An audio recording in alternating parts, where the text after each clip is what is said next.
Here's the mistake most women make. You think you didn't say enough.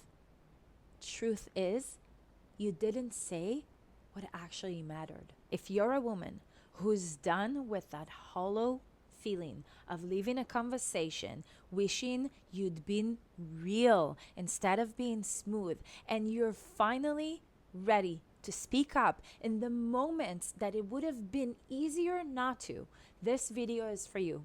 I'm sharing the micro exposure principles that I live by that will help you be stronger in your position, find your voice, and truly speak up in the moments that matter. As a woman who grew up with a single mother and saw one of the most loving women I've ever seen let her marriage fall apart because she was afraid to speak her needs, I'm on a mission now to help women just like you to find their voice, to speak up, to raise their standards, and to be unapologetic about their needs.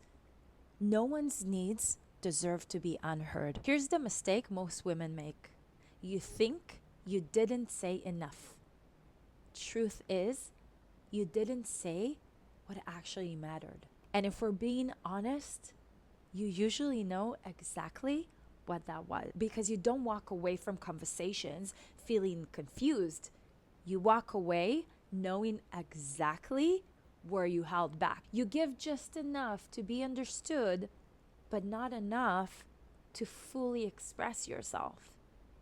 And when you walk away, that's the part that feels incomplete. And that lingering feeling after is not that the conversation didn't go well, it's that you were not fully in it. It looks like being in a meeting and you have a different opinion or you think something differently, and instead of saying it, you smooth it out to keep things smooth and calm. Or in a personal conversation, you want to say something that's really honest, that's really raw and you, but you dilute it and you shrink yourself and you don't express it just because you're scared of that being too much. This is not about communication skills. This is about what you do in the moments that you feel exposed. Because instead of staying with what's real for you, you shift into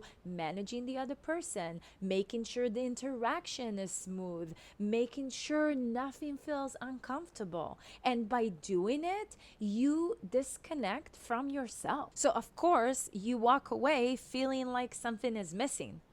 Something is missing. You can literally feel it in your body. The moment where your chest tightens, where you feel a pit in your stomach, just a moment before you decide not to say it. And instead of listening to it, you override it because you want to say something that feels safer. That's the exact moment where you abandon yourself. That moment where you feel yourself pull back, where you almost say it, but you don't, that's the moment everything shifts.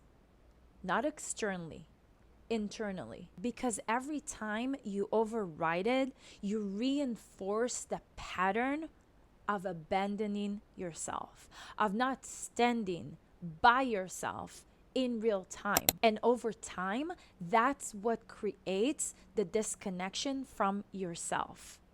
Self-mastery is not about saying the right thing or always saying everything. Self-mastery is listening to yourself, to that inner knowing. Self-mastery is about being able to stay with yourself in the exact moments it would be so easy not to do it.